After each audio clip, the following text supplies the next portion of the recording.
محمد رضوان ربانی Haryana Mewat India سے پوچھتے ہیں، مفتی صاحب میرا سوال یہ ہے کہ کیا غسل کرنے سے وضو ادا ہو جاتا ہے یا نہیں؟ ذرا تفصیلاً بتائیں، جزاک اللہ خیرہ۔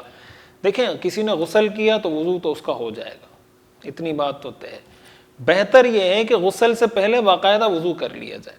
وضو کرنے کا مطلب یہ ہے کہ آپ کلی کریں، ناک میں پانی ڈالیں، جو غسل کا طریقہ ہے مسنون وضو کر لیں، اس کے بعد غسل کریں۔ لیکن اگر کسی نے وضو نہیں کیا اور غسل کر لیا تو غسل میں جن اعضاء کا دھونا فرض ہے، ہاتھ ہے، سر کا مسح ہے، پاؤں دھونا، چہرہ دھونا، وہ تو آلریڈی اس میں دھل جاتا ہے۔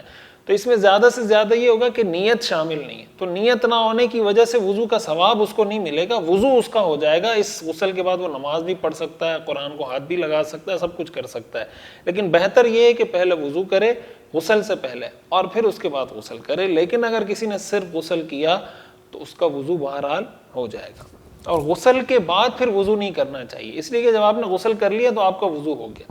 آپ نے سوال کیا، مفتی صاحب آپ نان کسٹم مال کی خرید و فروخت پر وضاحت کریں، کیا اس مال کا لینا جائز ہے یا نہیں؟ کیونکہ اس میں بہت سے مال کا یہ بھی پتہ نہیں ہوتا کہ مال کسٹم والوں نے ذاتی مفاد کے لیے بیچا ہوتا ہے، جس میں سے حکومت کو کچھ بھی نہیں ملتا، اور چوری کے مال کی بھی وضاحت کریں کہ یقین اور شک دونوں کی بنیاد پر چوری کا مال لینا کیسا ہے۔ دیکھیں، چوری کے مال کی جہاں تک بات ہے، آپ کو اگر یقینی طور پہ پتہ ہے چوری کا مال ہے تو اس کا بیچنا بھی ناجائز ہے، اس کا خریدنا بھی ناجائز ہے۔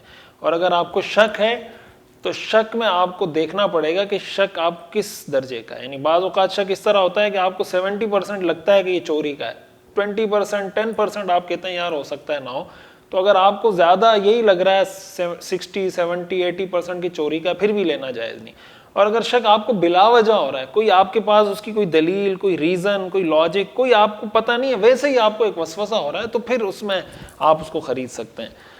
اچھا، اور جو آپ نے نان کسٹم مال کا کہا ہے، دیکھیں نان کسٹم مال بنیادی طور پر ایسی چیز کو خریدنا یا بیچنا جو ناجائز ہوتا ہے، وہ اس لیے ناجائز ہوتا ہے کہ حکومت کی طرف سے اس کی اجازت نہیں ہے۔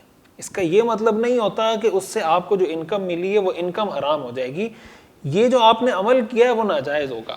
اب کہاں پر نان کسٹم چیزوں کا خریدنا جائز ہے، کہاں پہ ناجائز ہے، اس کا تعلق بھی اس چیز سے ہے کہ حکومت کہاں آپ کو اجازت دیتی ہے اور کہاں نہیں دیتی۔ جہاں آپ کو حکومت اجازت دیتی ہے کہ آپ نان کسٹم مال خرید سکتے ہیں تو آپ خرید سکتے ہیں، جہاں حکومت آپ کو منع کرتی ہے کہ آپ نہیں خرید سکتے تو آپ نہیں خرید سکتے۔ تو اس کا تعلق اس سے ہے کہ حکومت کا قانون اور حکومت کی پالیسی کیا ہے۔